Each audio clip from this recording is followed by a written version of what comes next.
The year was 2003. Director Peter Jackson had just done the impossible. He had helmed one of the most epic movie trilogies in history, The Lord of the Rings, which was released in the course of just 3 years. Return of the King went on to win 11 Oscars at the Academy Awards, tying with Titanic and Ben-Hur for the most awarded film in Oscar history. Peter Jackson was, at this point in time, the biggest director in all of Hollywood, and the studio wanted him to do it all over again. But Peter had to do something else first. He wanted to direct a movie he had been yearning to make since he was 9 years old.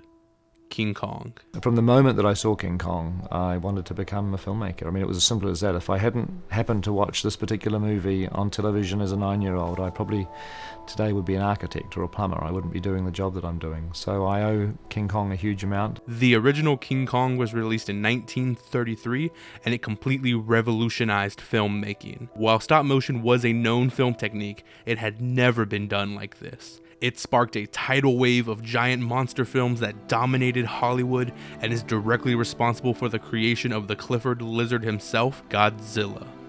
Peter Jackson had signed on for a Kong remake in 1996, but the plug was pulled and he moved on to Lord of the Rings. But now, a decade and a mountain of awards later, it was time for the eighth wonder of the world to reign once more. Bringing many of his production departments from Lord of the Rings on board, as well as Gollum actor Andy Serkis to play another CG character as Kong, Jackson was determined to embark on a journey to Skull Island.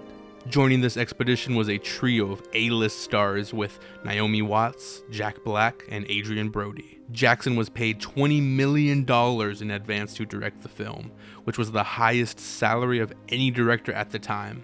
This was fitting because King Kong was also the most expensive movie ever made at its time of production. With the cast and crew ready to go, Peter Jackson headed back to his home country of New Zealand, where all of the other Rings films were shot as well. Lord of the Rings had the benefit of 3 years of pre-production for the whole trilogy, whereas King Kong had a total span from pre-production to film release of just 2 years. 2 years to write the script, build the sets and miniatures, shoot the film, create all of the CGI and digital effects, cut the movie together, and release it to the world. It was a daunting road ahead. But how does one eat an elephant, or complete a 3-hour film epic for that matter? One piece at a time. Hello, welcome to Kong is King, the internet fan site for the movie we're making, the remake of King Kong, and I'm here on the set, the first night of shooting. Finally, when it was a take, though, and they got it, I looked over and there was Peter, and he had a grin on his face. And I said, "How does it feel?" He goes, "What's that?" I said, "How does it feel, that 13-year-old getting the first shot done and in the can?"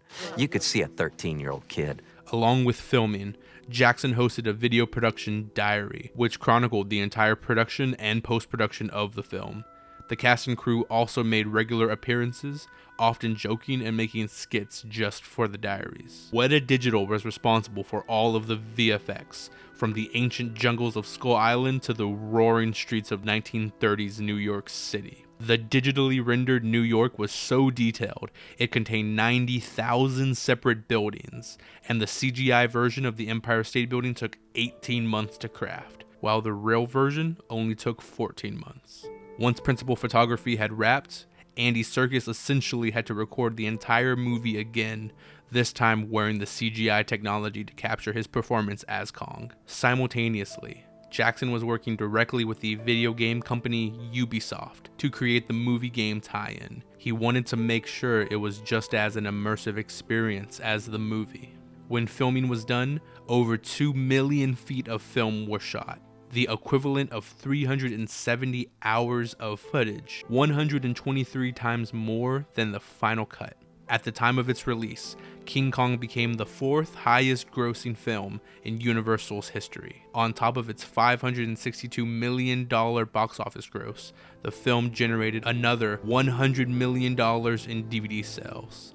It capped off at the 5th largest film of 2005, only being bested by some of the highest ranking film franchises of all time, including Harry Potter, Star Wars, and the Chronicles of Narnia. As for the video game, it is to this day regarded as one of the best movie tie-in games of all time, as well as a cult classic. The graphics are dated, but the immersive gameplay and borderline horror survival mechanics are more than enough to keep you invested throughout its 6-hour story mode. And as for Kong himself, he recently had a resurgence in pop culture relevance with the release of the Kaiju Smackdown event, Godzilla vs. Kong. But with this rising fascination in giant monster battles, it has sent some people revisiting Jackson's expansive epic and welcoming it with open arms as a triumph of high action spectacle and exceptional romance of cinema. So I invite you to watch this film with a certain amount of wonder